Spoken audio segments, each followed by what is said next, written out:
ਫਰਦ ਕਢਾਈ ਪਤਾ ਚੱਲਿਆ ਹੈ ਕਿ ਸਾਡੀ ਜ਼ਮੀਨ ਸਾਡੇ ਨਾਂ ਨਹੀਂ ਹੈਗੀ।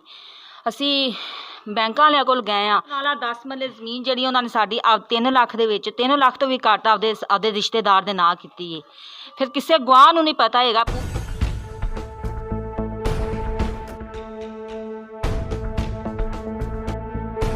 अस्सलाम वालेकुम नाजरीन, आप देख रहे हैं ला न्यूज़। मैं हूं राना वसीम इकबाल। आज हम मौजूद हैं ज़िला कसूर के इलाका बहादुरपुर में, जहां पे एक काफ़ी अरसे से एक वाक़या पेश आया। एक ख़तून है गरीब, उनकी करोड़ों रुपए की ज़मीन हथियाने की कोशिश की जा रही है, लेकिन पैसे लगाने के बावजूद सच्चाई सामने के लाने के बावजूद कोई भी बंदा उनका साथ देने को तैयार नहीं है। कोई वकील हैं या कहीं भी जाती हैं तो उनको ये कह के वापस भेज दिया जाता है कि आप कल आइए, परसों आइए। जी, ये मैं उन ख़तून के पास मौजूद हूँ, जिसमें एक निजी बैंक भी शामिल था। इन्होंने पहले कर्ज़ा लिया, इनके कहने के मुताबिक हमने डॉक्यूमेंट्स इनकी चेक किए हैं। कर्ज़ा लेने के बाद इनका जो असल मकान था वो किसी और के नाम पे ट्रांसफ़र कराने की कोशिश की गई है। तो आइए इन ख़तून से ज़बानी जानते हैं कि इनके साथ वाक़या कब से पेश आया, क्या इनको इंसाफ मिला कि नहीं मिला। आप मुझे ये बताएं कि ये वाक़या कब पेश आया और कैसे पेश आया। मेरे अब्बू ने 2004 ਦੇ ਵਿੱਚ ਕਰਜ਼ਾ ਲਿਆ, 1,29,000 ਰੁਪਏ ਲੈਣ ਗਏ ਨੇ, ਉਹਨਾਂ ਨੇ 45,000 ਰੁਪਏ ਰੱਖ ਲਿਆ ਏ ਤੇ 80,000 ਰੁਪਏ ਮੇਰੇ ਅੱਬੂ ਨੂੰ ਦੇ ਦਿੱਤਾ, ਵਾਪਸ ਆ ਗਏ ਮੇਰੇ ਅੱਬੂ। ਉਸ ਤੋਂ ਬਾਅਦ ਮੇਰੇ ਅੱਬੂ ਨੇ ਕਿਸ਼ਤਾਂ ਆਸਤਾ ਆਸਤਾ ਦਿੰਦਾ ਰਿਹਾ ਏ। 2010 ਦੇ ਵਿੱਚ ਵੀ 20,000 ਰੁਪਏ ਦਿੱਤਾ ਏ। 2014 ਦੇ ਵਿੱਚ ਵੀ ਮੇਰੇ ਅੱਬੂ ਨੇ 75,000 ਰੁਪਏ ਦਿੱਤਾ ਏ। 4 ਮਾਹ ਬਾਅਦ ਅਸੀਂ ਆਪਦੀ ਜ਼ਮੀਨ ਦਾ ਠੇਕਾ ਲੈਣ ਗਏ ਆ। ਫਰਦ ਕਢਾਈ ਪਤਾ ਚੱਲਿਆ ਹੈ ਕਿ ਸਾਡੀ ਜ਼ਮੀਨ ਸਾਡੇ ਨਾਂ ਨਹੀਂ ਹੈਗੀ। ਅਸੀਂ ਬੈਂਕਾਂ ਵਾਲਿਆਂ ਕੋਲ ਗਏ ਆ, ਪਿੰਡ ਦੇ ਨੰਬਰਦਾਰ ਨੂੰ ਲੈ ਕੇ ਗਏ, ਮੇਰਾ ਅੱਬੂ ਕੇ ਪੈਸੇ ਲੈ ਲਵੋ। ਉਹਨਾਂ ਨੇ ਨਹੀਂ, ਅਸੀਂ ਤੁਹਾਡੀ ਜ਼ਮੀਨ ਨਹੀਂ ਛੱਡਣੀ। ਉਹ ਬੈਂਕ ਵਾਲਿਆਂ ਨੇ ਆਪਦੀ ਸਾਡੀ 19 ਕਨਾਲਾ 10 ਮਰਲੇ ਜ਼ਮੀਨ ਜਿਹੜੀ ਏ ਆਪਦੇ ਰਿਸ਼ਤੇਦਾਰ ਜਿਹੜਾ ਕਿ ਵਕੀਲ ਕਾਸਮ ਨਾਮੀ ਵਕੀਲ ਉਹਦੇ ਨਾਲ ਰਜਿਸਟਰੀ ਕਰ ਦਿੱਤੀ ਏ। ਉਸ ਤੋਂ ਬਾਅਦ ਅਸੀਂ ਫਿਰ ਅਦਾਲਤਾਂ ਵਿੱਚ ਗਏ ਆ, ਵਕੀਲ ਕੀਤੇ ਨੇ। ਅਸੀਂ ਜਿਹੜਾ ਵੀ ਵਕੀਲ ਕਰਨੇ ਆ ਉਹ 4-4 5-5 ਮਹੀਨੇ ਲਗਾ ਦਿੰਦਾ, ਫਾਈਲ ਰੱਖੀ ਰੱਖਦਾ, ਪੈਸੇ ਲੈ ਲੈਂਦਾ, ਲੇਕਿਨ ਸਾਡਾ ਕੇਸ ਨਹੀਂ ਅਦਾਲਤ ਚਲਾਉਂਦਾ। नहीं, आपका केस अदालत में चल रहा है तो आप कसूर में कहीं डीपीओ साहब के पास नहीं है, तो उन्होंने क्या कहा आपको? मैं डीपीओ के पास गई। डीपीओ ने जुल्फ़कार जो है थाने डीएसपी उनके पास भेजा। उन्होंने हमें हमारी बेइज्जती की है, उन्होंने हमें उधर से निकाल दिया है। फिर हम उन्होंने बेइज्जती क्यों की आपकी, किस वजह से? उन्होंने कहा कि आपका मसला नहीं हल होना, आप इधर से जाएँ कहीं और से आपका काम होने वाला है, आप झूठे हैं। तो जब कागज़ असल आपके पास है, ओरिजिनल आपके पास है, तो उन्होंने आज से आपको क्यों कहा? आपने अपना वकील नहीं तब साथ ले गई थी आप? नहीं, मैं तो इधर मैंने आईजी के पास एक दरखास्त दी तो उन्होंने मुझे इधर भेजा था कि इधर जाएं, ये आपकी बात सुनेगी। पूछना चाहता हूँ कि ये मामला बैंक ने इनके साथ किया या वो बंदों ने किया? आपका जो मेन कागज़ है, आपने तो बैंक से कर्जा लिया था ना? हाँ, ਅਸੀਂ ਕਾਗਜ਼ ਰਖਵਾ ਕੇ ਬੈਂਕ 'ਚੋਂ ਕਰਜ਼ਾ ਲਿਆ ਸੀ। ਬੈਂਕ ਵਾਲੇ ਲਤੀਫ ਹੀ ਜਿਹੜਾ ਤੈਰ ਸ਼ਾਹ ਇਹਨਾਂ ਦੋਵਾਂ ਨੇ ਕੀਤਾ, ਬਾਕੀਆਂ ਨੇ ਨਹੀਂ ਕੀਤਾ। ਸਿਰਫ ਲਤੀਫ ਹੈ ਜਿੰਦਾ ਮਾਸੀ ਦਾ ਪੁੱਤਰ ਹੈ ਮੀਆਂ ਕਾਸਮ, ਜਿਹੜਾ ਕਿ ਵਕੀਲ, ਉਹਨੇ ਕਿਸੇ ਅਦਾਲਤ 'ਚ ਸਾਡਾ ਕੇਸ ਨਹੀਂ ਲੰਘਣ ਦਿੰਦਾ, ਹਰ ਵਕੀਲ ਨਾਲ ਮੇਲ ਮਿਲਾ ਕਰ ਲੈਂਦਾ। ਅਸੀਂ 50,000 ਰੁਪਏ ਦਿੰਦੇ ਆ, वो अगो थोड़े और पैसे दे के दबा लेंगे ने। नहीं, आपने कहा कि वो जी उन्होंने कराया, कोई सबूत आपके पास हाँ अवेलेबल जी, हो? हमारे पास सबूत है नहीं। हमारी 19 कनाला 10 मरले ज़मीन ने हमारे जो मेरे अब्बू ने पैसे लाया सी, ਜਿਹੜੇ ਗਵਾਹ ਸੀ ਉਹਨਾਂ ਨੂੰ ਨਹੀਂ ਪਤਾ ਹੈਗਾ। ਪਿੰਡ ਦੇ ਵਿੱਚ ਰਜਿਸਟਰੀ ਵੀ ਨਹੀਂ ਹੋਈ, ਇਹਨਾਂ ਨੇ ਸਾਨੂੰ ਬਿਨਾਂ ਦੱਸਣ ਪੁੱਛਣ ਤੋਂ ਸਾਡੀ ਜ਼ਮੀਨ ਆਪਦੇ ਰਿਸ਼ਤੇਦਾਰਾਂ ਨੇ ਨਾਂ ਕੀਤੀ ਹੈ। तो अब वो क्या कह रहे हैं? अब आप उनके पास नहीं गए कि भाई हम गरीब लोग हैं, हमारी हेल्प करें, कुछ हमारी ज़मीन वापस कर दें हमें, या आपने उनसे कोई कर्जा लिया हुआ है? नहीं, ਅਸੀਂ ਕਰਜ਼ਾ ਤਾਂ ਲਿਆ ਸੀ ਤੇ ਜਿੰਨੇ ਵਿੱਚੋਂ ਅਸੀਂ 95,000 आपने कर्जा बैंक से लिया था कि उनसे लिया?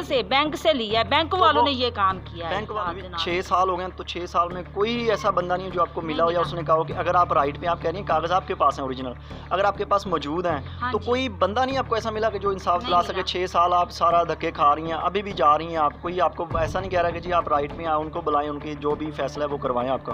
मैं हर जगह गई हूँ, मैंने पंजाब में कोई जगह नहीं छोड़ी, मैं हर किसी के पास गई, एमपीओ के घर में गई हूँ, हर किसी के पास गई, लेकिन किसी ने भी हमारी बात नहीं सुनी। तो ज़मीन आपकी कौन सी जगह पे? आप इधर बहादुरपुरा स्टॉप से आगे। तो वहाँ पे कोई उन्होंने कुछ बनाया हुआ है? क्या कर रहे हैं अभी वो वहाँ? उन्होंने 1 साल हुआ है साढ़े को कब्जा ले लिया, उथे मुर्गी फार्म बना लिया है। नहीं, कब्जा कैसे ले लिया उन्होंने आपसे? कब्जा इवें लिया है कि असी पिंड वाले उन्होंने साडी ज़मीन जिहड़ी है ना, पुलिस वालियां नूं असीं बुलाया, पुलिस भी साडे खिलाफ कर दी, सानूं धमकियां लाइयां ने कि अगर तुसीं आए तो तुहानूं भी फड़ा देने, सारी जिंदगी जेलां च रहोगे। जो उन्होंने धमकी लगाई है कि पास आके लगाई या कॉल वगैरह करते रहे? नहीं, मेरे सामने लाई है। मैनू मैं खुद गई हाँ आपदी ज़मीन ते, मैंने 15 पे कॉल की है, उन्होंने पुलिस आई है, उन्होंने पुलिस वालों पैसे दिते ने, पुलिस मेरे खिलाफ हो गई है। अच्छा, पुलिस आपके खिलाफ हो गई है। हाँ जी। तो अब ये मुझे ये बताएं कि आप कह रही हैं कि उन्होंने कब्जा, मुझे समझ नहीं कि कब्जा उन्होंने कैसे ले लिया। कागजात तो आपके पास हैं, ये हाँ, जबरदस्ती कब्जा करके बैठे हैं, कागजात बैंक भी का बंदा साढ़े साथ है कोल- उनके। हाँ जी, सारे सबूत साढ़े को ले गए ने, कागजात साढ़े को ले गए ने, साडी ज़मीन साढ़े ना है, लेकिन इन्हों ने बावजूद इन्होंने सारा कुछ जेली किया है। बैंक का प्रूफ है या आपने इंस्टॉलमेंट अकसार जो उनको दी हैं, कोई अगर प्रूफ है वो आप हमें दिखाएं ताकि हम अपने नाजरीन को, आईजी साहब, सीसीपीओ साहब से मेरी ये रिक्वेस्ट है, उस्मान बुज़दार साहब से रिक्वेस्ट है, ये बेचारी कहाँ धक्के खाए, 6 साल से ये धक्के खा रही है, तो आपके पास उनकी कॉपीज तो पड़ी होंगी ना, हाँ सबूत जी। की। तो हाँ जी, मेरे आप पास दिखाएं सारे कॉपी। कागजात मौजूद ने। ऐ आओ रजिस्ट्री ਜਿਹੜੀ ਉਹਨਾਂ ਨੇ ਸਾਡੀ 19 ਕਨਾਲਾ 10 ये कैमरामैन ये दिखाए इनको, ये जो बैंक के जरिए इन्होंने ली थी। 19 ਕਨਾਲਾ 10 ਮਰਲੇ ਜ਼ਮੀਨ ਜਿਹੜੀ ਉਹਨਾਂ ਨੇ ਸਾਡੀ 3 ਲੱਖ ਦੇ ਵਿੱਚ 3 ਲੱਖ ਤੋਂ ਵੀ ਘੱਟ ਆਪਦੇ ਰਿਸ਼ਤੇਦਾਰ ਦੇ ਨਾਂ ਕੀਤੀ ਹੈ। ਫਿਰ ਕਿਸੇ ਗਵਾਹ ਨੂੰ ਨਹੀਂ ਪਤਾ ਹੈਗਾ, ਪੂਰਾ ਪਿੰਡ ਸਾਡੀ ਗਵਾਹੀ ਦੇਣ ਨੂੰ ਤਿਆਰ ਹੈ। ये बैंक का वो है, वो तो ये तो क्लियर हो गया ना आपका। ਹਾਂਜੀ, ਤੇ और जो 95000 ਰੁਪਏ ਦਿੱਤਾ, ਜਿਨ੍ਹਾਂ ਦੀਆਂ ਅਸਲ ਰਸੀਦਾਂ ਵੀ ਸਾਡੇ ਕੋਲ ਹੈਗੀਆਂ ਨੇ। 95,000 जो आपने बैंक को दिया, ਹਾਂ, ਅਸਲ ਰਸੀਦਾਂ ਵੀ ਸਾਡੇ ਕੋਲ ਹੈਗੀਆਂ ਨੇ, ਕਾਗਜ਼ਾਤ ਸਾਰੇ ਹੈਗੇ ਨੇ। वो आपने उनको पैसे कितनी देर में वापस किए थे? जो कर्जा टोटल कितना लिया था बैंक से? ਅਸੀਂ 1,29,000 रुपए, तो टोटल वापस कितना किया था आपने? 95,000 रुपए, अच्छा, 95,000 रुपये। हाँ तो जी। बैंक वालों ने कोई पैसे पूसे तो नहीं रखे बीच में?